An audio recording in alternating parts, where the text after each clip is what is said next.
Hey, all, this is Lee from the Magic Our Way podcast, and you're listening to the BS Podcast Network.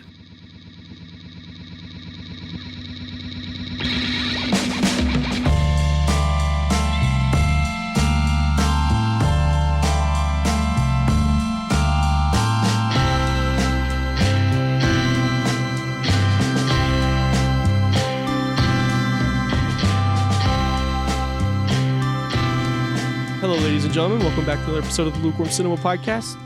My name is Austin. Today I'm joined with It's George. And it's Chris. Chris. How's your week been, dude?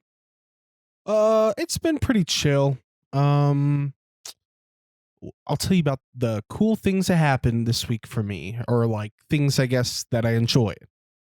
One is me and my buddies found out that in the new Call of Duty, they have prop hunt, like in Gary's Oh, mod. it's like Gary's. Okay. Do you know about prop hunt, George? Yes, I do. I'm familiar. Okay, which super fun ass game mode. It was like, even like our friends that like kind of like only kind of play Call of Duty were able to play it with us, and it was like such a it was a fun time, you know, and we were all like laughing and having fun. And what was really funny was that some of the props are kind of bullshit. You could turn into something huge like an arcade machine, or like the treading from like a tank or something. Jesus Christ. But then there's small items. One of them was a basketball, Oh, shit. which our teammate was the last one left, and he was the prop. He won the round just by running around as the basketball that nobody could fucking hit. Those are usually the most entertaining rounds. We were laughing Chasing so a hard. Yes. soda can around the map. Yeah. Yes. And like I was joking, like basketball, like, oh, he's breaking your ankles. Because he's dodging around all these people with machine guns. Oh, my God. And you know, we hadn't been able to win on the map Nuketown because it's really hard as a prop in that map. But the one that we won, I clutched the final round as a prop. I was a gas tank, and I fucking pulled it out, bro, and I was the hero. So it was really chill. Very nice. And the other cool thing was I watched this. If you've ever heard me talk about video games, you know I'm obsessed with Grand Theft Auto 4, Yes. like We know. perpetually. We know. We're aware. I watched this really cool like video essay about the game, and it was really interesting because like I don't know, it's just one of those pieces of like media that like we all kind of remember, and it was really big brain. He talked about like all like the cultural shit behind it and all that, and I was like thinking of this like when I see something smart, like I'll be like big brain and I'll think of something like to add on to it, kind of like going off that idea. And I think I have like this idea for like a video essay I want to make, right? Okay, let's hear it. Which is about like 2000s media. It was kind of like we were in this like post 9/11 culture, because like it's like it was like a turning point that like dominated our culture, right? Of course. And like as I see the media that I used to enjoy that came out during that time, like I start kind of like putting all the pieces together. You know, Grand Theft Auto 4 is about like, it's about the post 9/11 culture as well as immigrant culture, because like the main character is this guy who's off the boat, and we see how he's regarded when he comes to the country, right? Yes. And then I thought, well, you know, what's another great piece of 2000s media that talks about that? Borat. It's very much like In a very roundabout way. Yo. political and talking about that point in our culture and like the super like you know, patriotism and stuff. And there's a lot of other pieces to it, you know. The album American Idiot talks about that type of like that part of our culture, and just like GTA 4, it was like super popular, just like Borat, it was mega popular during the time. And like I'm just kind of like putting these little like pieces together, and it's really interesting that all these things fit together, and I think I'll probably like write a video about it, so I'm kind of excited about that. Oh, let's go. Sick. That's dope. Yeah, you know how to edit now, so. Now I can make a video. Hey. And now a quick word from our sponsors. So our sponsor this week is my company, Next Act Productions, where if you need podcast editing or video editing services, hit your boy up. nextactproductions@gmail.com. Next Act Productions. coming for you. Is that a threat? With a gun. You got to make them seem like it's a threat so then they think twice about it. Now they've thought about your company name twice. Now you're in their head forever. It's like if I'm ever in a car wreck, I'm going to call Glenn Lerner. I don't even know if he's that fucking good at being a lawyer. I just know he has money to spend on the airbag goes off. I'm just like, what if it's like the airbag has his ad on it? You get hit by 877-1500. You just know. Your like rib cage is like shattered from like the crash, and like blood is coming out of your mouth, and like the colors are fading out, and you just say, Glenn Lerner. Well, Yes. with all that, I'll jump into my week because it kind of already relates. But business is doing good. I've gained 2 more clients that I'm doing work for. The big video edit that I was working on for the last several weeks came out finally. I got great reception. People really dig it. I got recognition for it. I was really happy. I got paid. Your boy got paid. You know, that's always a good thing. So yeah, I mean, I've just been working hard on that. You know, There's a glow. There's a glow to you today. I'm not sure if it's the money in your bank account or if it's people gassing you up. both. It's mostly It's a George. combination. George gasses me up. Like I was over here yesterday, just pick up some equipment. I was like, George, be happy for me. He was like, hey, yo, bro, that's what I fucking like to see. I was like, I knew it, I George. did. I actually hate you with a sarcastic. I was like, do you Yeah. want me to start putting you down? Yeah. He's like, oh, George, you're always bringing me up. And I'm like, do you want me to start putting you down? Yeah. I can do a little half and half. Maybe I gotta Dominatrix. sprinkle it in. He could be like, you could be like, that's great. You're not working fucking hard enough though. Ooh, Like, I could. You know David Goggins? See, I can only activate coach mode if I have a whistle around my neck. So Is it just like, but do you know Goggins though? yeah, From- do I know David Goggins? Have you seen the Undertaker episode? You have, right? On Joe Mhm. Rogan? I like how he was saying, so David Goggins is a retired Navy SEAL. He was like, what, 400 pounds? And he lost the weight and became a SEAL and was like a badass. And he will text Joe Rogan randomly and just say shit like, stay hard, motherfucker. Like, just randomly. Did you train today? Nice. But like Joe was saying, he'll be like, yeah, he'll just send me that shit like every 3 months or so. Just stay hard, nothing else. I love aggressive positivity. That's awesome. There's nothing you could do against it. No. It's like, thank you. Because if you're mad about it, you're the asshole. So, Yeah, they're just trying to hype you up. Like if I was mad at George for George being like, you're not working fucking hard enough, but you're working hard. and then, those are fighting words. Those are fighting words. But anyways, so yeah, that was my week. George, tell us about your week because I know you got some stories to tell. I mean, this week was pretty average as far as like teaching goes. Like it very cookie cutter. I woke up, did my job ended. Boom, on to the next day. But I did do a lot of helping.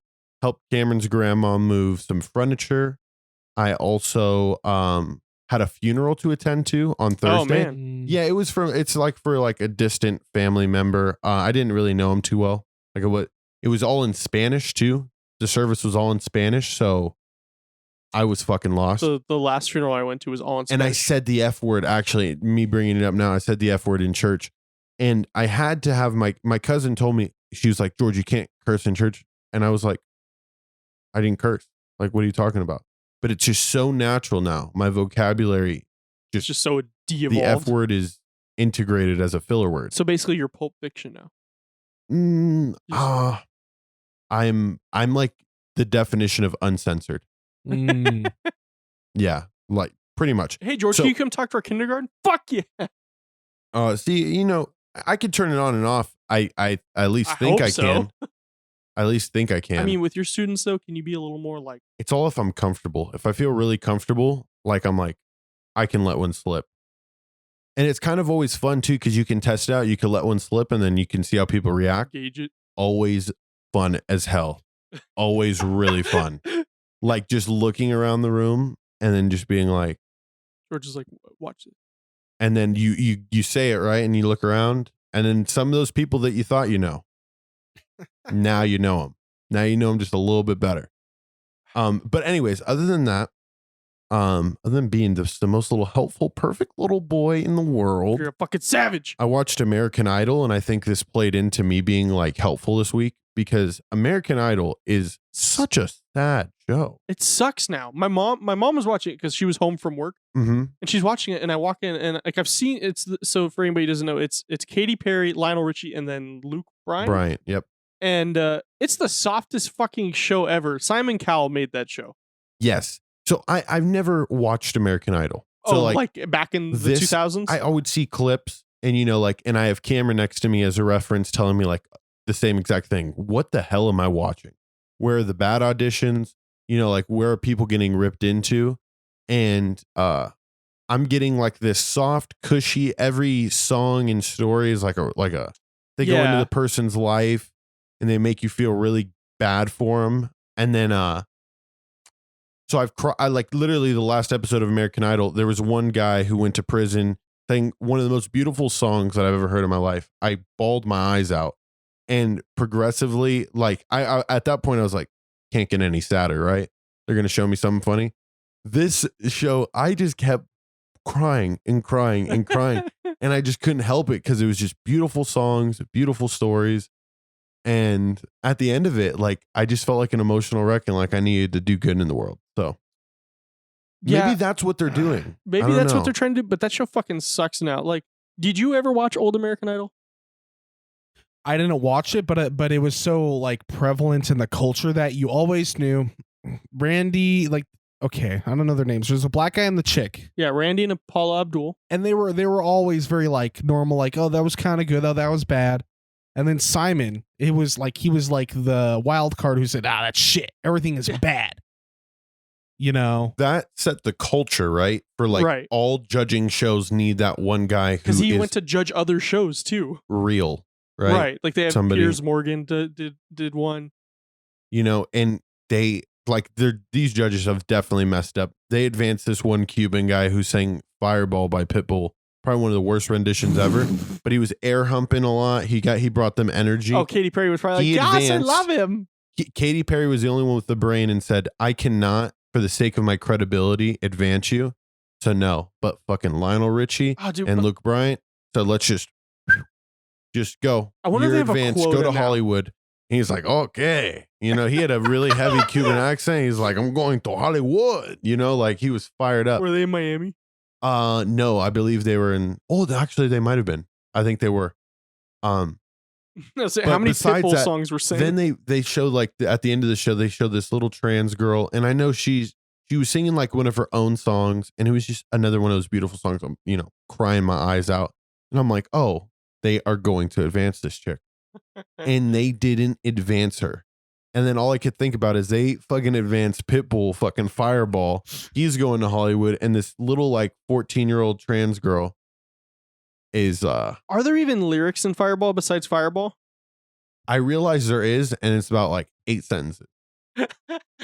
And he hit, I would say, probably about 4 of them well, and then like, there's that difference in American Idol when someone's really good. You could be like, okay, there's the difference. They could sing like 10 seconds. You'd be like, all right, yeah, let's go. And then. Yes. Well, some of them are, you know what I mean? And I think that's the cool thing about this season is they extend auditions.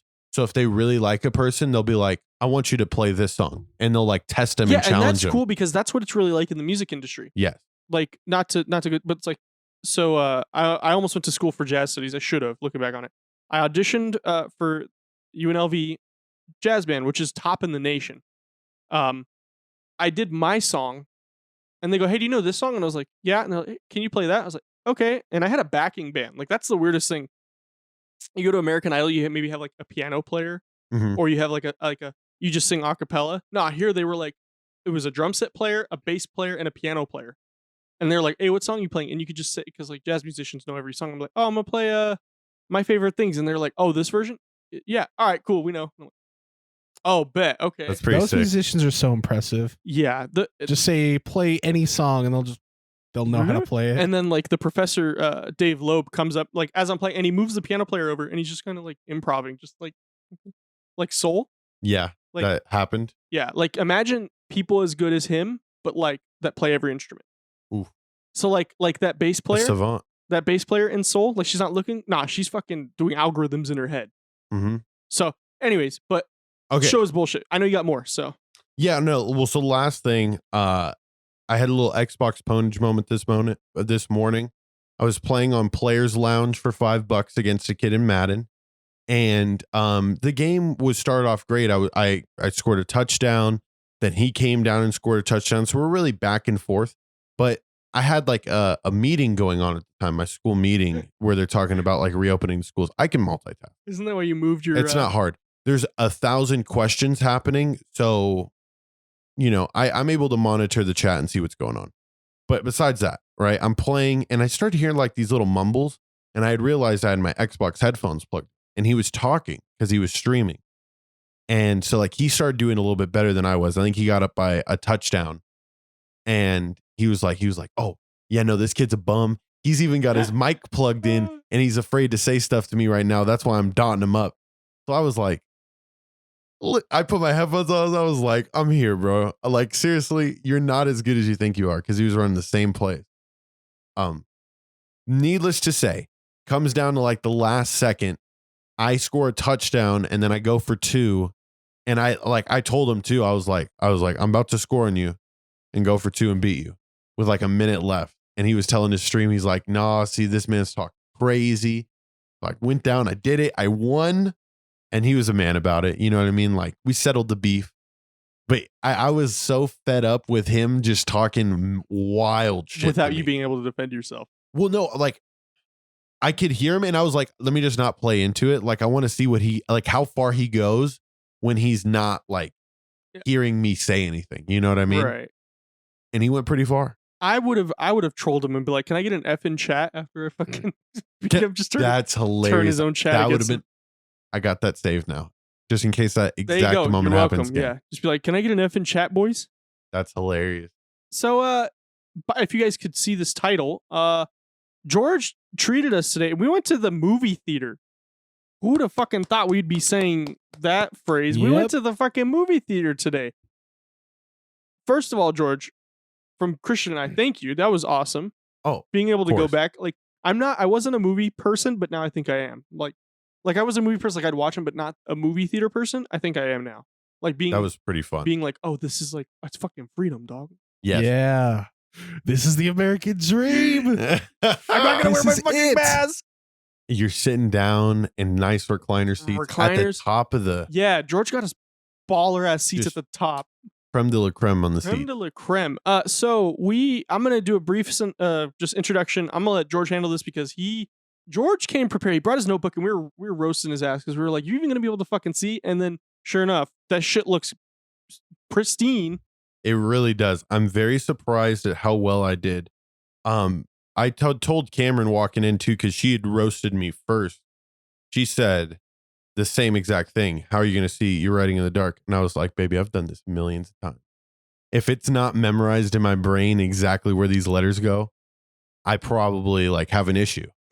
And it actually like played out, bro. Like I can read everything I wrote. Well, good. So we watched the movie Crisis, which according to IMDb, oh, by the way, before we get too far, this movie premiered today, the day of recording this. It premiered today. Oh, really? Yeah, I was looking at it. It premiered February 26th, 2021. Which is we today. are on the ball. Yeah, I was telling him, I was like, damn, George took us to a premiere and he fucking paid for it? Damn, bro, we got to give him some, we got to give him some after this. Well, no need. I will say this was gift cards. I've been waiting to use them. I had $95 worth of Fandango gift cards. So used a little bit over half of them. Yeah, it was 58. But we're gonna start going to Tuesdays now, right? Because if we go Tuesdays, then we can all three go for $15. That's pretty fucking sweet. Like we did that. That's 3 more movies we can go to using those gift cards. So it's like perfect. But yeah, so spoilers. This movie just came out today. So if you don't want to hear what we have to say, because we're not going to sugarcoat it, we're not going to do spoiler free. This is legitimate. Like I think this might be the first time that our spoilers are like super like. Oh, and Borat 2, because we watched Borat 2 release day. That is true. But that one was a little easier. Second one. Borat 2, yeah. That was a little easier to get a hold of, though, because if you had Prime, you could watch it. True. This one, you have to go to the theater. 100%. So we watched the movie Crisis, but IMDb lists it as we were talking about a romance drama. I don't give it that. I give it like a drama thriller. I was going to say action. I mean, the action. I have a theory.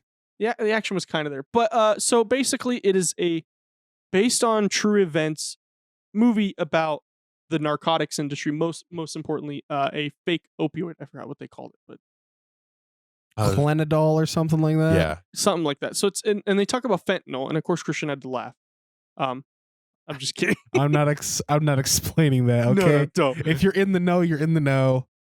My theory as to why it was listed as romance is because I bet they put all their information like out to like distributors months ago when the movie was still in production, Right. and maybe what the movie was at that time was different than what it is now, and they just somewhere it slipped through the cracks to where it's like they didn't take off romance. Right. Because there was not romance in that movie. If there was, it was like very minimal. But yeah, here in a second, I'm gonna let George go ahead and take the swing on this. So basically, just a quick synopsis. It's a bunch of different stories. It's about a professor who is working on this new drug and realizes it's no good. He tries to go combat it with the FDA, going against a non-disclosure agreement, which is always very, very not good to do. Then it's about this mom whose son dies from a quote unquote drug overdose. And then the third part of this story is a DEA agent who is working to try to shut down this little Operation. operation. Pretty deep. It's very fucking deep, but Like Armenian Canadian cartel status. yeah, Armenian, French Quebec, Yeah. fucking like not based in the USA type shit. Yes. There. Well, the I would assume this is all right around Vermont, because like when they showed the map the one time. Well, they were all in Detroit, Yes. and so Which is very close. it's right to that. there. It's right Yeah. on the border. Mhm. So yeah, like the police officer, the mom, and I don't think the professor was in Detroit. I think he was somewhere else because he wasn't I do not recall the name of the university he worked at. because he wasn't He finished at Michigan though. yeah, Technically, it doesn't matter. I think he was detached because what the pharmaceuticals were trying to push was not what the DEA agent was going after. He was going after fentanyl. Yes. Yeah, but I believe fentanyl is a part of the drug, like that drug that they were making. It's supposed to replace Yeah. fentanyl. Yeah, it was supposed to replace fentanyl. The part that he was talking about was the whatever, I forgot the name of it. The main name, that was the part that he was arguing against. Okay. But I'm gonna let George go ahead and start with his talking points, Yeah, and then we'll kind of go around the table. I mean, as far as like things go, my first reaction, like you got to be prepared for a lot of changing. I think their transition scenes in this movie were pretty seamless at times. Like, Yeah. I didn't have to struggle as much as I thought I might, because you don't realize how the movie's going to play out, and then like 20 minutes happens, and you're like, whoa, I've just seen like 4 different storylines emerge. How is this all going to play out? Because sometimes I feel films will do really long, like I'm talking 10 to 15 minute scenes with one character. And that really makes you forget about all the other storylines that are going on. This movie excelled at that because I think those little short segments, I don't think one ever lasted more than 8 minutes. 5 to 8 minutes, yeah. And even that includes the most intense scene in the film, you know? Like Right. it didn't need this huge build up to this one like epic boss battle. The whole movie was just a giant build up, and then at the end you were kind of like, whew, okay, all right. To touch on that real quick though, I had bad thoughts at the beginning. I was like, this is moving way too fucking fast. Like, I'm not keeping track with I don't understand the significance of this person or that person or what this has to do with that. But then when you watch the movie, they all three, well, 2 of them interlap. One of them is kind of like, okay, this is the more official side of things. Yes. The other 2 are the down and dirty. Like, this is what the real world is like. Rich white people, and then the street like dealers, But who are also rich white people. Yeah. But still down and dirty. It's rich and proper. Rich and Rich and dirty. Old money, new money. Yes. Very Great Gatsby. Great Gatsby, yes. What'd you think of the transitions, Christian? If you had any.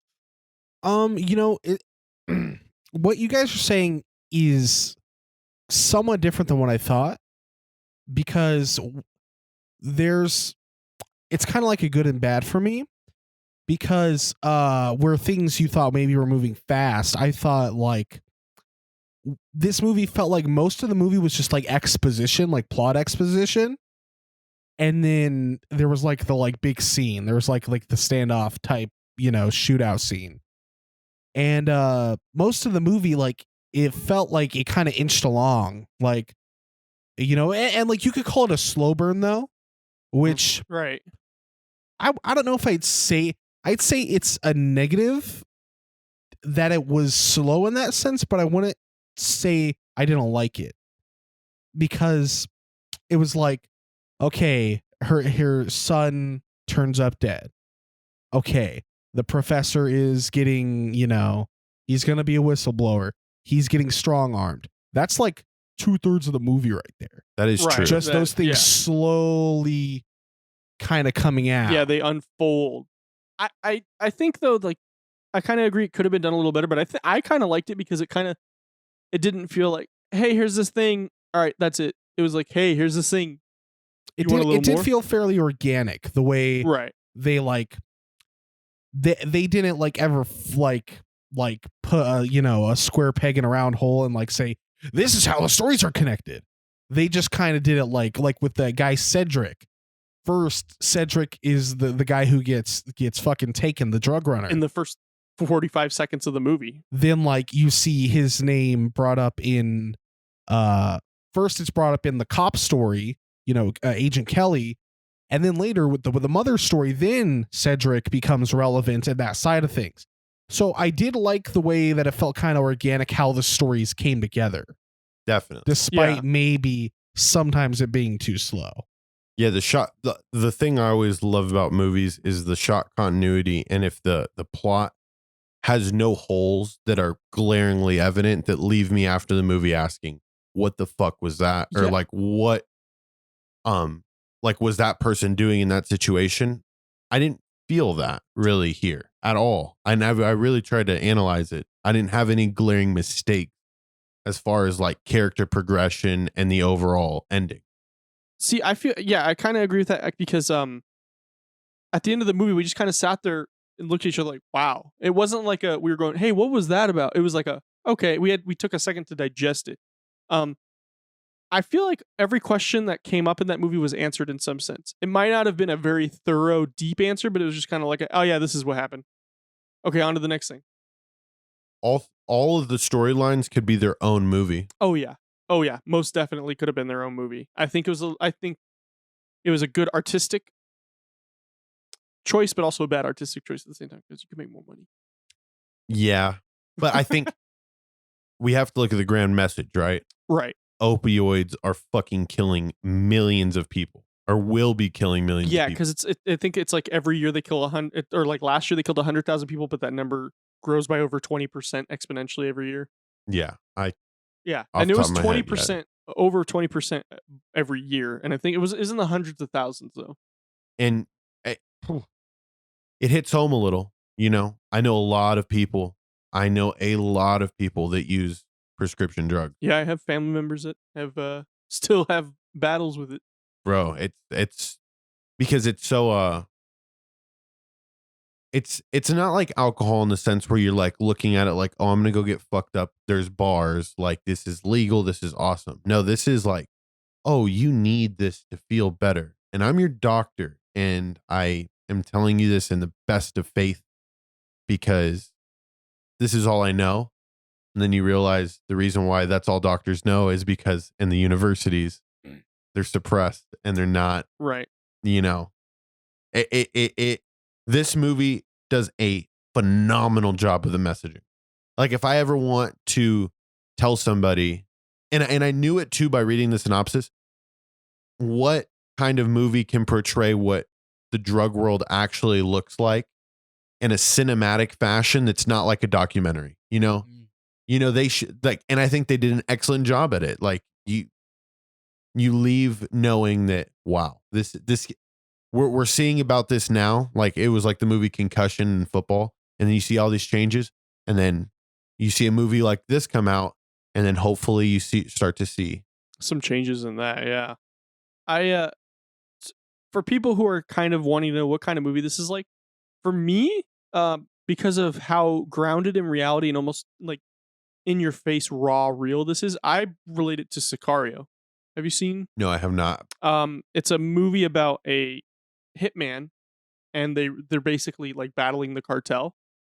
And it's kind of like this movie. It's very kind of like we have to play within the rules, but not within the rules. Mm-hmm. But it was very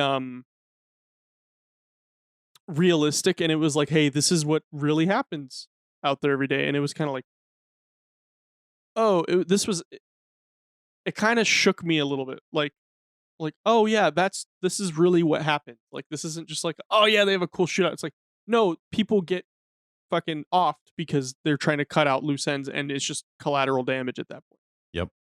Yep. And that's scary. I'd write back to the mom. Yep. You guys tell me, because I think this goes into why I believe it inched along as much as it did. You had the mom whose story is very sad, brings like, the crowd to like a somber state. Then they're like, okay, we have to cut that short because we don't want them feeling sad too long, because this isn't a sad film, although it is. It's a like a real film. So let's get them angry. Let's show them a university professor trying to prove his point, show his research, try to save lives, and nobody listened to him. So let's get him angry. So we went from somber to angry to then on the edge of our seat, nervous, anxious, waiting to see what would happen to this DEA agent who's in, way over his fucking head, elbow deep into the cartel. To relate back to Chris's point, I looked over at him and I was like, bro, what in the GTA 4 mission is this shit right now? Oh my God, legit. When he went to, I think it was when he went to go break into the crack house, I think. I don't remember where, but it was like it was that like very typical thing where like there's the cut scene and like there's like a syndicate or like a corrupt cop, and he's like, all right, this is the job. This is what you got to do. Oh, it was when him and the French dude were going to go into that hotel room. Yeah, and they found the dude climbing dead. up the stairs. Yeah, I was like, what in the GTA 4 is this shit? I liked it though. It's very funny you say that, because I was watching that damn video essay and I was thinking of some crazy shit. And this movie definitely goes into some of that stuff. The fact that like everything's like, and I like these stories about like corrupt industries where it's like, we're rich, we want to make more money. As long as there's a payday, we don't care if it's fucking corrupt. Doesn't matter. We'll make it work. We'll do anything. Do you want to know why they do it? And I put this in here as just a funny. Yes. Rich white people golf claps. They fucking love golf claps. Nothing. Rich white people love nothing more. I saw it 4 times. I believe in the movie. There was just this overwhelming golf clap. So that's why they do that, Chris. It's just a rich white person ready. We can do it in 3 seconds. Ready? 3, 2, 1. That's funny, dude. We just made more money. Yeah. They definitely painted like the class difference in the beginning. Like it was the scene where it was the professor and all the other people from the company like having dinner. Oh yeah. And like they're so fucking snooty and like, oh yes. My father said that his life's mission was to save the world. Well, that was the pharmaceutical company. Yeah, I know. Yes. But yeah, it's like all the same like ecosystem though. Yeah, and then there's like the like white bitch and like head of the company that are like even like whiter and more evil. Even right? though she's European. Yeah. White, well, I guess that is whiter. Potato, tomato. But that's all she eats is potatoes. As it relates to GTA 4, right? I realized some crazy ass shit. So, the game's set in New York, but it's like a fake version called Liberty City. America is based on liberty and freedom of opportunity, right? That's like the promise, right? And I realized that could be explained on 2 ways. The traditional way of you could come here and play out the American dream by, having a job and, starting a business. But then there's like the bizarro other side to that, where it's freedom of opportunity in the sense that if everybody mutually agrees to ignore corruption as long as there's a payday, that's like, it's the thought that that's really what holds up freedom of opportunity. It's like there's like the like good person version, then there's the bad person version. There's contingencies. And the bad person version, shit. whenever they see somebody like with the game, so like, wait, no, don't do that. Only we can do that. And it's like in the game, you see like it's like, oh, you're this terrorist, right? But the police are giving you missions to go fucking blow shit up and assassinate people. People from the government are. Hey. See, Sicario is the same way because you start off with it's the guy from Get Out. Mm-hmm. He's one of the officers. So it's him and this girl, and they're like, I want to say New Mexico SWAT officers, and they get caught up in this drug cartel like thing. And so they're like, all right, you're in too deep. Now you got to roll with us. And I believe it's like CIA is doing this shit, but they're going like across enemy lines and probing them. So they attack, and it's like, oh, look at that. We gotta take them out now. The cartel's coming at us. And then there's a guy who is just a just a mercenary, and he's in it for this guy killed my family, so I'm going to kill his family in front of him. But I'm working with CIA because they'll get me close to him. No, it's very, very. They all are like. Yeah. You had mentioned the rich people and how they stay at the top. Like it's always happened, and we got to see in this movie also like the homeless people. I think that was crazy little fucked up. crazy little just thing, because this movie does this. I feel it just takes like these crazy fucking happenings that are just so casual to people in like the police department. Like, oh, they were talking on like they were trading fucking Pokemon. Yeah, getting homeless people to get in a van who have Medicaid cards, paying them $100, to go get a prescription of this drug from this so-called like a fake doctor. Well, no, they're real doctors, but they're just old, so they just don't give a shit anymore. So that way the drugs or they can get the money, right? They can get the money so that way he can give it to the drug company. It shows it all, bro. And I think I'll just use this time the mom, the actress, her name is Evangeline Lilly. Right. I just remember our interview with Zavi and how tough he said crying on command is. She did a great fucking job. And she killed it, I think, like 3 separate times. Oh yeah. And like legitimate, like had the perfect like mom grieving, like you have the I'm pretty sure we've all had that cry where like you like your face is tense and like you can feel like the air but like nothing comes out. It just sinks, your heart sinks. Yeah, like she had that, and like I felt that with her. I don't know if you guys felt that. Mm-hmm. Definitely. With her when she sees her son, or no, when she first gets told that he's dead, and then she goes and sees him on the autopsy table. That shit was also pretty fucking deep. That they didn't show too much, but they show. Like the coroner going, "Are you sure you want to see this?" And she goes, "Yeah." And he pulls the sheet off of him, and she just loses it again. I also thought it was very I felt very uncomfortable in like a oh shit, I didn't know they did that when they show a picture of him with his head shaved afterwards. Yeah. I felt like that was very like dehumanizing of it, but I understand it like from a scientific point you have to dehumanize it. Mm-hmm. Like he's not a person, like he's not a human anymore. He's like he's just a crime scene object, and I felt like very like oh shit, like I don't know. I'm not gonna get too deep here because I don't want to depress everybody, but I was like, what the fuck though? I have an actual question because you bring that up made me think. Do you guys think the kid got addicted because he had some of his mom's pills during the time, or do you think it was like inevitably fate? Well, no. They pieced it all together. So they found him with a bruise on the back of his head, and they put pills in his mouth. No, I'm talking about because obviously he had to have. Oh my bad. He had to have liked doing opiates. Nobody the just kid?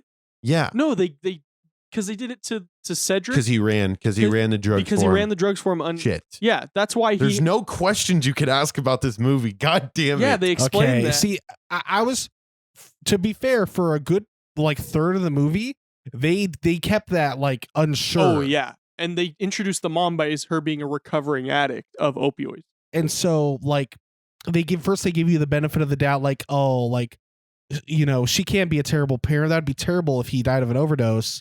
The point in time that I like it really came into like the forefront was that the cops, Agent Kelly and one of the other cops called it, oh, he died of a faux D, like a fake OD. Yeah.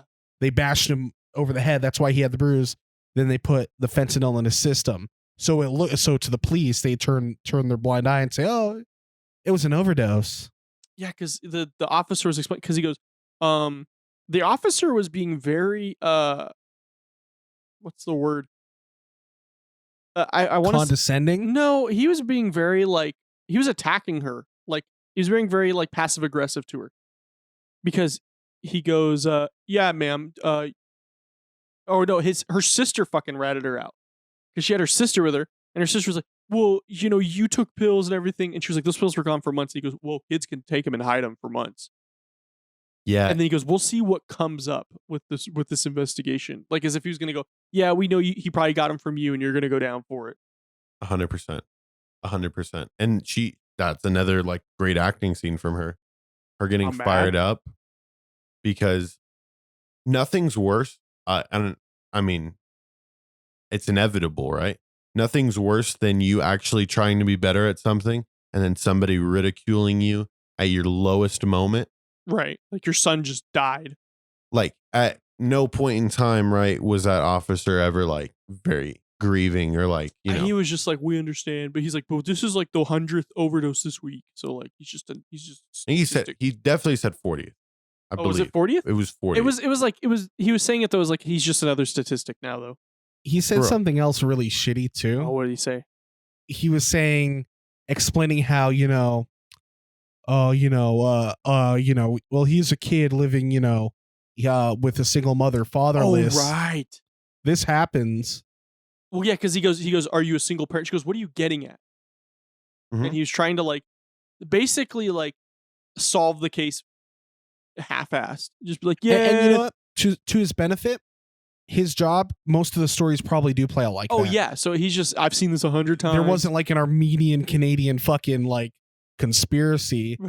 So, and then they gave the viewer that benefit of the doubt. And I thought maybe she did fail. Like maybe this is like her being like the punished character who she has to feel like she failed as a parent. But that's what charged her with like kind of redemption almost, which she was a really good character. I definitely like that aspect of her character. I definitely, just to touch real quick though, I definitely like, you might have this as a point. I definitely like all the subplot points that each story had. Like, for example, with the DEA agent, like the whole time I kept like thinking like, wait, who the fuck was the snitch then? Yeah. They're trying to figure that out. And like so the reason why the lady's son was killed is because he accidentally, unbeknownst to him, did a drug run because he played hockey. And one of the guys that played hockey was the DEA agent's like runner that they knew. So he was like, hey, you want to come hang out with us? He's like, yeah. And they put the drugs in his backpack so he'd be unsuspecting. And he never even knew he took it over the line with them. But Mother, which is the drug manufacturer, the fentanyl manufacturer, tried to cut off all their loose ends, so they killed him. Yeah. And so it was kind of like, what the like, and then you find out, oh, Mother's right-hand man was the one who fucking squealed. You can never trust a cokehead drug dealer. Yeah, I don't know why I didn't pick up on that earlier, because he was like right off the rails all the time. But that DEA guy, like, he was just so legit and raw right off the jump. He's my superhero. I want to be character. like him, Jake. So do you? I think we should save him for last. I think we should hop into like the big pharma university thing real quick. That shit, I got the most mad about that because he was sitting there being like, I mean, I probably would have just signed the NDA and taken the 7, because especially when they wrote that check out to him. Mm-hmm. So basically, he was doing a research trial for this company about this drug that they were going to use to replace fentanyl to help addicts get over it. But then he realized if you take it for longer than the prescribed amount of time, at least with these controlled mice that he had, they would die. Yep. Or they would become so addicted to it that they can never do anything. Right. They would just sit there and just continuously lick the drug feeding like water bottle that they had. Yep. And it was all they could do. So he was sitting there going, no, I can't approve this because this is the next fentanyl. But the drug was like days away from getting FDA approved to go out into the shelves. And that drug was the base. Well, that drug was the baseline for what Big Pharma wanted to use for their drug as a recovery. But that one piece of the drug, which was the made up name, is what was causing the death in the rats. And then he was like, I can't sign off on this. And so he became a whistleblower. And that's literally, it was like the beginning of it was just him realizing like, oh shit, like he's on a timeline Gaston from the Beauty and the Beast live action.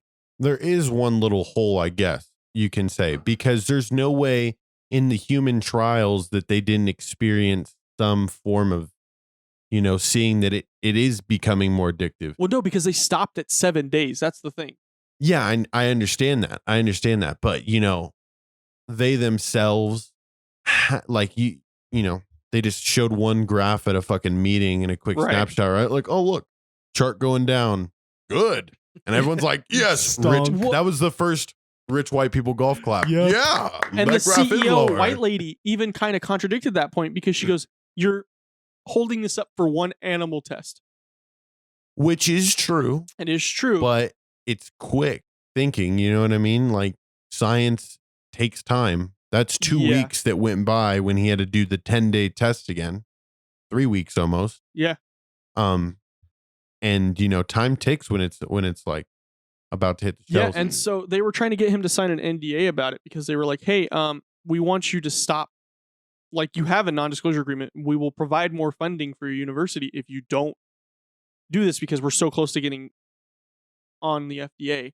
And then you find out, like, no, they just approved it on the FDA anyways, even though he came forward. So he just basically lost his entire reputation, which granted, they tried to fucking smear him again over like a sexual harassment suit from like years ago. It was like a Me Too. Like he asked a student out.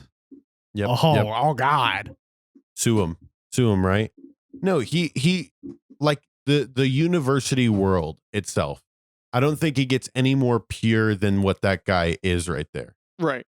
Because, at the end of the day, I feel people who work at universities understand one thing. Science drives what happens in the world because science drives politics. So when they're doing the science, right, whether it's the science of teaching, science of medicine, science of engineering, they're the foundation of what is actually going to be used. So when you do that for so long in your head, right, I'm doing this for the right reason. I am the foundation. I'm fact checking, everything, and I might never ever catch something, but at least you're at that front line. And he did what I hope every professor would do in that situation and told the university to go fuck themselves because, at the end of the day, you stand for yourself. Or what is it? You don't, even if you don't stand for anybody else, you better stand for yourself. Yeah. Mm-hmm. I'm surprised he didn't go to prison because he broke an NDA and that usually results in prison time or being the shit. Because even the FDA guy that he whistle blew to told him, hey man, this is a debt that'll survive bankruptcy. It was Kid Cudi. Kind of crazy. Was that really who that was? Kid Cudi, yeah. What? Good for him. Oh, see, I'm not in the know, so I couldn't even tell. Cameron pointed out day to me, and night, but yeah. dog. Day and night. That's cool. Mm-hmm. Good for him. He was saying though, like you'll be paying this even when you're dead. Like that's how much debt you'll be in. I'm surprised we didn't see any of that. Which importantly means that's him saying like he was an older man. His wife and child is going to be the one who bears that burden. Right. Which I feel like certain things in this movie they could have like played on more with both his story. The DEA Agent Kelly, his was enough. Everything that happened to him was enough. Yeah, there's a nice resolution to it. The mother, I feel like they could have played on her like sadness and shit more. And I feel like the professor, maybe they could have played on that risk a little more as well. Yeah, I agree. Because there is a huge human element behind what that professor did. Oh yeah. Yes. Well, he kept saying, if I don't stand up for these people, who will? Because obviously Big Pharma does not have their best interests in mind. Which is just it's bananas to me, man. But it's true. It is. That's the crazy I don't know. People let zeros dictate their lives. Yeah. I mean, I get it though. Like your family's secure. You never have to worry about anything. Really? Yeah, no, you don't. You the only thing you have to worry about is just what's on your conscience, you know what I mean? But at the same time, right? People who do get addicted to these drugs, you have to have this self-will, I guess. Right. Like in order to understand like this isn't it, Like this isn't what this is all about. Well, also I feel like then I as soon as I say that, I don't mean to cut you off like that. Uh-huh. But as soon as I said that, I was like, I could see myself just sipping a fucking margarita on the beach and like being like, and that's the end of thinking about that. I you could know see what myself being like, damn, $780,000. I don't remember shit about this trial. See, the professor, they showed him like in like a lot of deliberations in his self. Yeah. Because he was about to sign it. And I like that because I feel like in like the perfect story, he would like stand strong, like unwavering from like start to finish.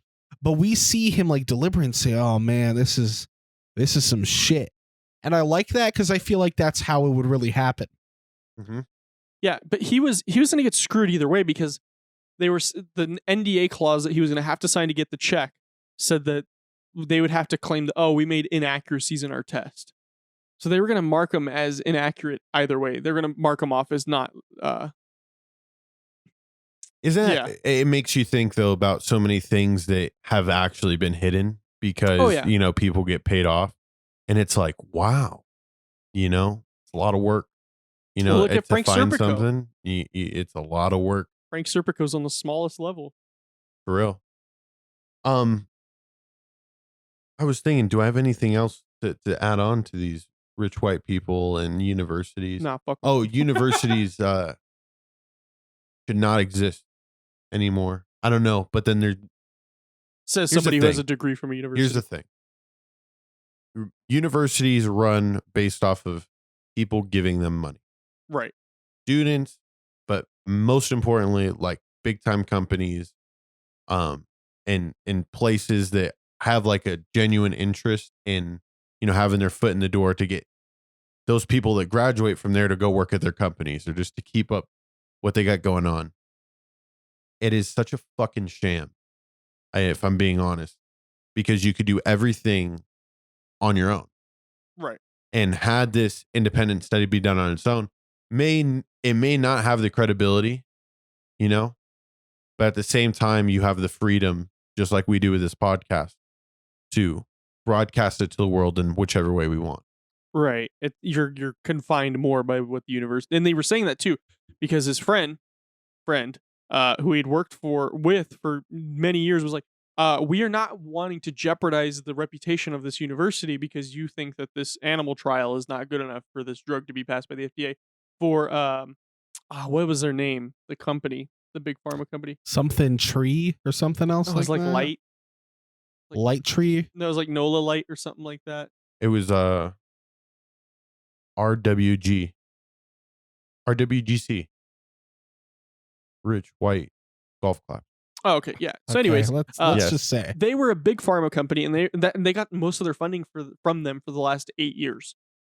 And the guy, I don't know if he was like the head of the university or if he was like a dean of students, but he was like, if we don't have this grant, we're gonna barely make by on the money that we get. And they need it, and they need to live. And Yeah. I think now it's time to talk about the star of the show, Fucking badass Jake Kelly. Jake Kelly. Army Hammer is the actor. Army Hammer. What else has he been in? Because he looks super familiar, but I'll look it up. You guys tell me your that dude makes me want to get impression. a fucking murdered being all black Chrysler 300. Because that shit looked fucking dope when he was driving it through the slums of Detroit. he was definitely like, there were multiple main characters, but like he was like the biggest like protagonist material in this movie. And then after him would be the professor and then the mom. Yeah. Okay. And he's just like unwavering, right? So, you know, he like the whole point of his side of the story is like, you know, the fentanyl, you know, overdoses and sales is so fucked up that like, and out of control that we have to do crazy undercover shit to stop these people from like selling all these drugs, right? Kid to live a triple fucking life, basically. And like his like what he has to do is so like twisted and like nerve-wracking that like he's likable because you always see his demeanor stay under control. You know, even though you really know like how fucking nervous he is, you see that when he's talking to those fucking Canadians, those Armenians, like he keeps his fucking demeanor totally cool the whole time.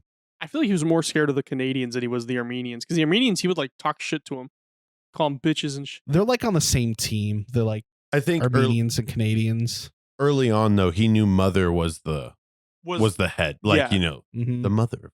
Well, the Armenians were wanting to get, so he was basically like a middleman. Like the Armenians and the Canadians, I didn't think were connected. They were just connected by, you have something I want, we want to buy it. Oh, Mhm. you're right, because the whole like operation was if you can get them all mixed into one fucking We thing. can slam all, and they were trying to get the Chinese in on it too. And Everything. Well, I mean, it's insane how easy it is, or like for drugs to get across. You know, wide Oh, yeah. open border. You can get fentanyl from China easy, and then you know if there's lack borders, like it's so easy.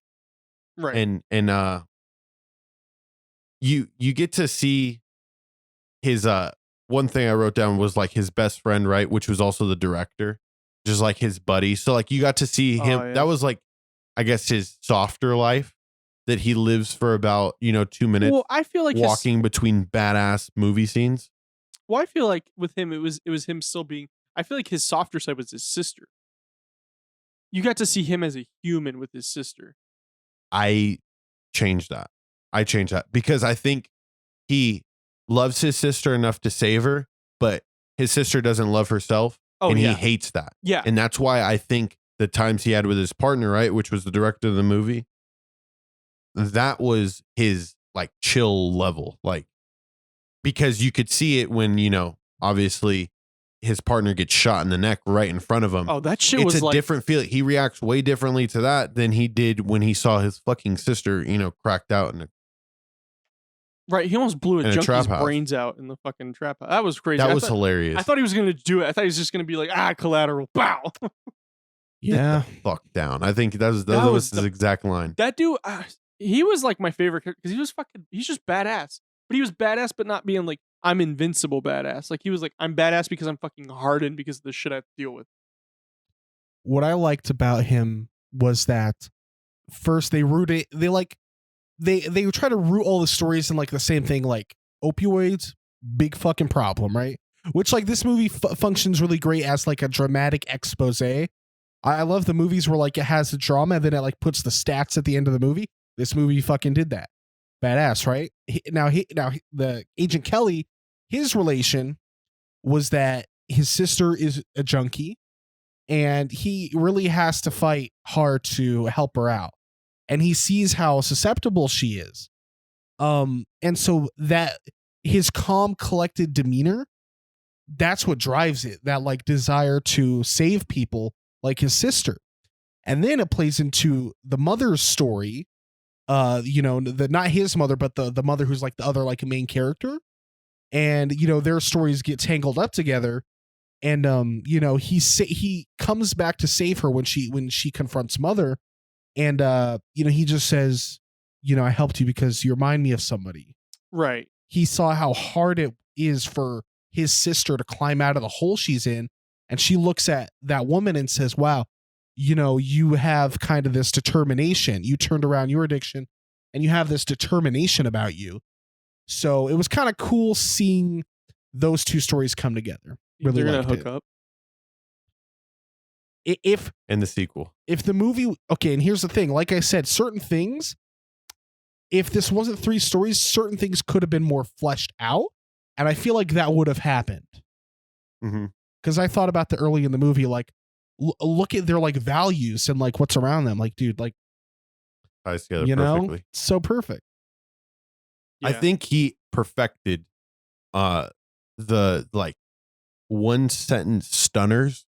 His one-liners in this movie at just the most perfect times. Do you have any specifically like you wrote down or? Well, when you said like when he like told the junkie, it was just like a super calm. He's picking his sister up, who's like tweaking out, and just like pulls out the gun. Sit the fuck down, and then you just see the guy like in the next shot just like cower away. Yeah, because he was like, "Hey, what are you doing to her? Leave her alone." And he's like, "Sit the fuck." Sit the fuck Without down. No, even I'm trying- looking at him. He didn't even look at him. but like there wasn't any memorable ones that really stick out right now, and they might pop up, but that is just the kind of person that he is. Very short, but very firm, especially when he was with like the Armenians and even like with Mother and stuff. You don't have to be that kind of way. Like when you're a drug dealer kind of guy, you know, like when Mother softens up, you can still see like he has his guard up. Oh yeah, definitely. It's like a unwavering guard that you only see him like put down, you know, when he's helping out the mom at the end of the movie. And then like, you know, they had him and his partner had like this Other Guys. I don't know if you guys remember the movie Other Guys. Mark Wahlberg and Will Ferrell. Didn't watch it. Yeah. It's like a They're rough cop friendship. Movie. Yeah. So it's a cop movie, and he mentions the word desk jockey, and it was like the perfect little like comedic tie-in. I don't know if they meant to put it together probably like that, but I was very pleased with it. Man, should we talk about like how scary would it be to stand next to somebody who gets their brains blown out? Oh, probably fucking terrifying. And I'm glad that they show him like freaking out in his hotel room and like calling his partner and be like, you don't know what the fuck I just went through. Cause like people are always like, yeah, I'll just shoot people left and right. I'm like, yeah, I'm pretty sure that does something to you psychologically when you shoot and kill somebody or you watch somebody feet away from you get shot and killed. That was a moment of his that I wanted to bring up, right? He's faced in so his partner, turns out he was like the informant. They got Cedric snatched, which is like a big problem for everybody, right? It was a twist to us that he turned out to be the informant. He's like the guy who told on him. Yeah. The fact that fucking Jake was his first name? The officer? Yeah. Yeah, Jake. He stands unfaltered, bro. Like he's so collected that he fucking stood strong and didn't like react or flip out when his partner got his brains blown out and blood across his fucking face, right? That was like the that was like a super Chad moment of his. Well, he was sitting there like, what the fuck? But he didn't do it. He just sat there and was like, okay. If you can act with your eyes, maybe there's like if you go to acting class, you know, chapter 17, acting with your eyes, his eyes said it all, bro. It was just like the perfect like close up of just his face, but like he was still fucking had his guard up, unwavered. But at the same time, just wanted to fucking, you know, I would want to cry. It would be so tough. It's traumatizing. Yeah, that's why he went to and he ripped his shirt off and he was like, what he's like, what in the fuck just happened? Because he gives himself like a second, like after it happens, he gives himself like the one blink and like step back, and then he like does like the double take. Yeah. And he's like, he looks down at him with a fucking hole in his head. That happened. Yeah. So this is kind of dumb, but what I thought of in that moment where like he like stood like and like he reacted to the death, but he kept his cover still, was when I was playing fucking prop hunt. Oh my God. Yes. Dude, I was that gas tank and I was sitting there, right? And you could lock yourself in place so you look like you're not moving. One of the players comes up to me. I'm the last one left. And you can either choose, when you think you're found out, you can either choose to run away, which means they're going to chase you and shoot you, or you could stand strong and see if they fucking do it. This guy came up, looked right at me. He was looking directly at me. He looked at the whole other fucking room and he was thinking about it. And I chose to stay. I chose to not press the fucking button and run. And he didn't fucking get me. And he walked That's the fuck badass. off. As you can tell, badass. Chris is more brave than Jake Kelly from the DEA. Far more brave. So many resemblances. Oh my gosh. Can we talk about the boom operator that absolutely just fucks up everything? Oh yeah, Oh the my fucking God. Canadian police guy. So they have a surveillance van that Jake Kelly's partners in with the Canadian police. And the Canadian police is like, oh, I want to have a better look if we're going to send our guys in there. So he has like a boom mic and he's walking around the outside of this warehouse where the deal is supposed to go down, where Jake is supposed to see the stuff and Mother's supposed to deliver, and they're going to trade off the deposit money, which is like $1 million. And the boom operator like bumps into a fucking barrel and they're like, wait, what the fuck was that? So they send a guy out there and it starts the shoot off. It's just like such a like this movie has just, it's crescendoed. We are at the fucking peak of the mountain. And boom operator. Not only in pornos, but also in the biggest DEA bust. What do you think would have happened if he didn't do that? Like if he just was silent? Do you think they would have gotten both the Armenians and Mother and his group? Well, I don't see how their fucking brilliant plan of backing in 2 trucks loaded with men is just any better. Like, that's dangerous as fuck. Well, no, his guys were the Armenians. Their whole plan was to go in there and kill them, or at least capture them. Capture them, but he was going to bring the Armenians in, and I think the Armenians, I think he had it laced up like, okay, They were going to keep this going? Like, they were going to keep the ruse of bringing the drugs in going? Yeah, because then they could have a paper trail. I don't know. Well, there was Shoot. because I know he was supposed to have the Armenians show up to the warehouse because he was supposed to get the rest of the money. Yeah. And then he was supposed to And they bailed. Well, because or maybe it wasn't. I don't know. I maybe that's a plot hole right there. It's like what happened because they kind of mentioned the Armenians. Oh, we don't have enough on him to prosecute him. Okay. I'm gonna explain it in the way that makes sense and remember it. So he has to remember. They said we have to tie together these Canadian fucks and Armenians into one deal to make the fucking bust to incriminate both the motherfuckers. So Mother, his guys were selling the fucking pallets of ketamine, or it was fentanyl, but ketamine, haha. And they were selling it to the Armenians. And that's why the Armenians were coming in with the truck. So you have both ends of the crime. I am buying fentanyl. I'm selling fentanyl. I can't shake two opposite him, but you understand what I mean. Yes. So that was the connection. And then it's like, we got them, boys. Roll in. Take them all the fuck down. Like, well, the reason why the shootout happens is because the boom operator did it, and then it's kind of like a game where like you're not supposed to. It's like a stealth mission. As soon as you set it off, it's like, oh fuck. Well, now we got to do this shootout. So the trucks that actually did come in were police trucks. I don't think they were the trucks that were meant to pick up the fence. Yes, because the police were on standby. Because this right after the deal happened, that was when the bust was supposed to pop off. Like a double pop. Yeah, I don't even think it was trucks. I think it was cop cars. They were legit cop cars. They were like the GTA FIB vehicles. Well, they look like Crown Vics. Back to this boom operator. Okay. He got what he deserved. Wasn't there like a moment in this guy's fucking head after he bangs into this where like he hears like a silence go throughout the room? Like, shouldn't he have known? Like, they were just talking, right? And then you bump into this and then they go silent. I would have started sprinting. Yeah, like, and I would have darted, bro. You're in Quebec, Canada, so you speak French and you hear Mother in French tell them, like, go check that shit out. And he had no self-awareness to be like, to use it as like a UAV, like, oh my God, footsteps. Tell me why he had an assault camera. Yeah. Well, it was like a dish on like an AR-15. It had like a stock, a grip, and the fucking holographic, and it was a camera. It looked like the fucking Ghostbuster gun.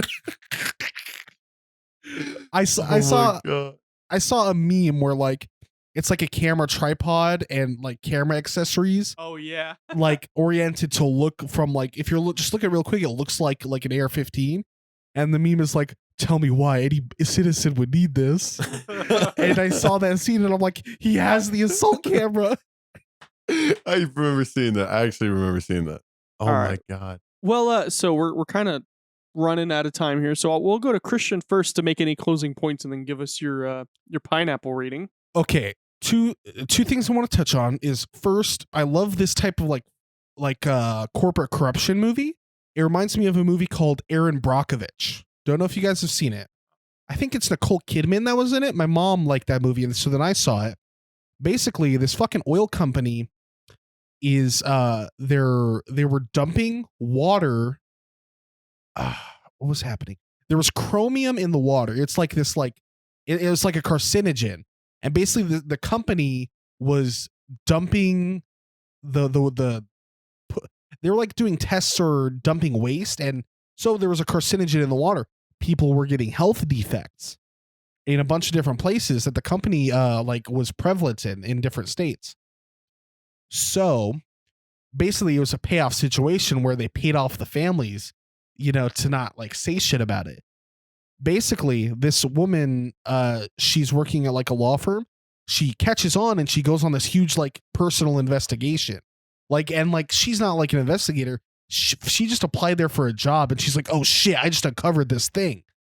And it's like the same thing, you know, they pull all the like the greedy moves to try to like offset her. They send lawyers to threaten her and strong arm and say, you know, we'll fucking beat your ass in court. And at the end of the end, you know, at the end of the movie, it ends with like the court case. Like she riled a class action lawsuit and the company even tried to pay her off like $1 million. And she had to like hold strong and say, no, we're getting this class action lawsuit. I'm exposing you motherfuckers. And it was very similar of a type of movie. And that also reminds me of something that happened in real life. If you don't know about like the gay frogs, the Alex Jones thing, basically this pesticide company said that their pesticide was safe, but like, and people were saying, no, it's not safe. So they made a team together to like test if it's safe or not. The lead like scientist guy found out, bro, it's like warping the genitals of wildlife and the frogs are turning into hermaphroditic.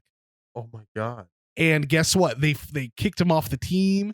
They slandered him just like they did this fucking professor. All this terrible stuff. They tried to ruin his reputation just because he had the proof, the data, like, no, this is not safe. And it's a real world story that's very similar to this one. The interesting thing that I thought of that I wanted to bring up was a different way part of the plot could have gone. So the son was basically the son who got killed. He was like a liability. That's why they killed him, right? What if? Then I thought of two versions. One, because early on in the movie, I thought a version of this experimental medication was going to be the thing that killed him. Very early on, I'm like, oh, that's probably how they're going to connect the dots. Turned out that wasn't true. I was like, wait, how does he have it, but nobody else has it if it's waiting approval? Exactly. And first, before I thought of that, I thought, oh, what if, because he's like athletic and in sports, what if like for pains, he started taking this medication and then, you know, the mother has to expose like the corporate shit in order to get justice for her son. I could have went that way. Which in a way it did happen, but then it ended up, her story ended up, she just got revenge on mother, right? Mm-hmm. Now, the other way I thought it can go was, what if, like, to help his mother, he started doing, like, trials, started doing, like, medical trials. It was like, oh, it was just a job. And it turns out that he was like, the one, like, fucked up human trial that got killed. Damn. And then that's the mother's, like, connection. It's like, because it obviously would have made no sense that he'd be like a fentanyl addict. So it's like, oh no, like he was like this good son, like picking up groceries for his mom and like, I want to help out around the house. You know, I thought this medical trial ad thing would give us some money.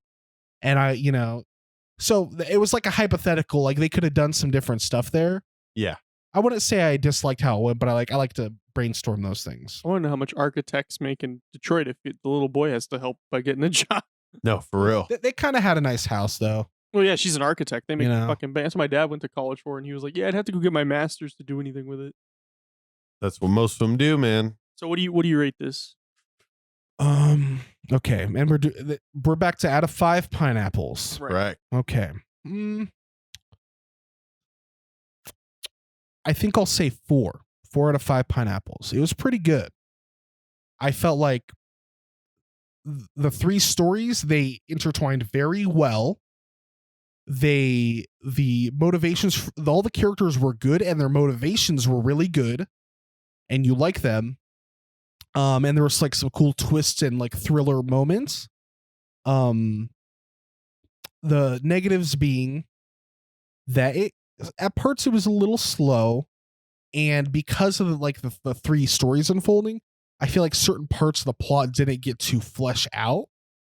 So the three characters, I feel like they had like this emotional thing going on that could have been fleshed out more if it was a longer movie or if it was like separate movies. Yeah. But it's like not like, oh, it should have been that way. It's more like I like the way it turned out, but it could have been better. Mm-hmm. So that's why, and obviously I really like this story of like this like expose of like a social problem in a dramatic form. I really liked it. So 4 out of 5 pineapples. Phenomenal. I'm gonna hop in. Things I loved about today's movie. First off, going to the movies again. Yeah. Popcorn, everything was cheaper. We're talking $6.50 for a large. Me and Cameron, like, and we've gotten the same exact thing, right? Large popcorn, 2 large ices. We each get a box of candy. Used to cost me right around $35 to $40, $24 tonight. Yeah. Nice.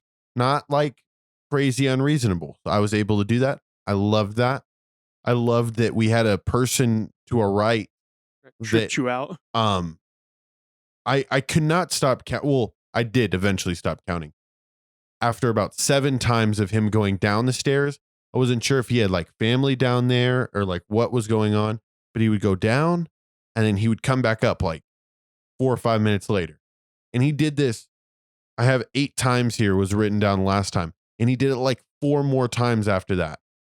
Just crazy. I don't know if you guys saw him. He was just. I did occasionally. I heard him once and it sounded like he had a bunch of keys and I thought, he was going to fucking kill me. If I'm being honest, maybe he was, because I know they do, they have people that check on the theaters. Yeah. So he could have been like an employee. Possibly. I stared at him at a point in time, like about time 8. Cause like, obviously I took a little bit of an edible before I went.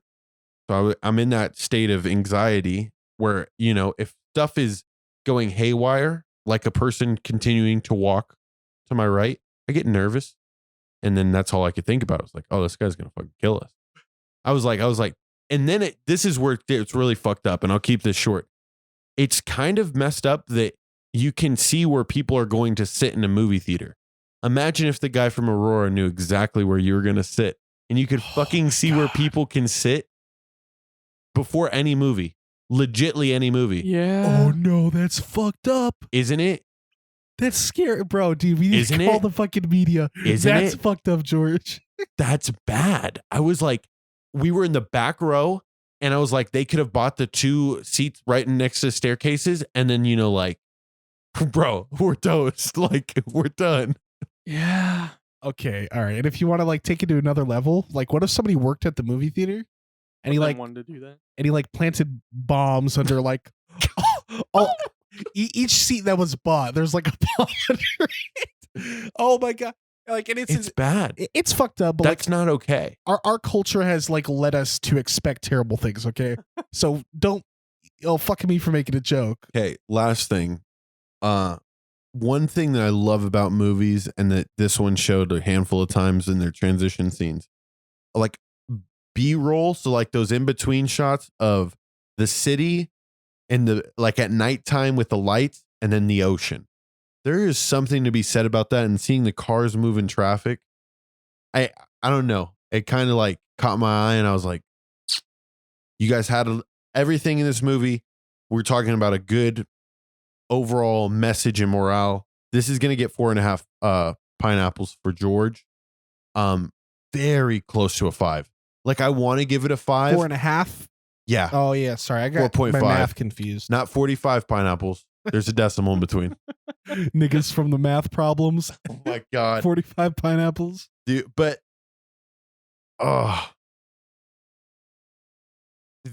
it had 25 on Rotten Tomatoes. Yeah, what? And I don't agree. What the hell? Because IMDb gives it a 7.5 out of 10.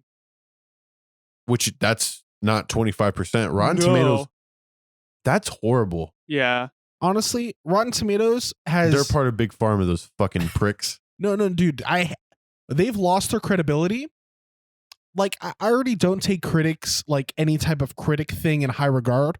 But like, remember what they did to Dave Chappelle?